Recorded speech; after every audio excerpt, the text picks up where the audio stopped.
Harvest muna tayo ng alugbati. Oh, marami na to. Unahin lang muna natin tong mga dahon na ano, magugulang. Pwede naman siya eh. Itong mga magugulang. Yung iba kasi kinukuha lang nila talbos eh. Sayang naman to, masustansya din to. Yung mga magugulang na to, pwede na to. Dami yan.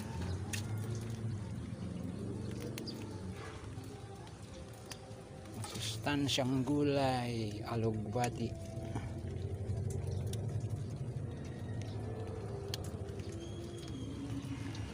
Dami yan. Kaya lang umulan na.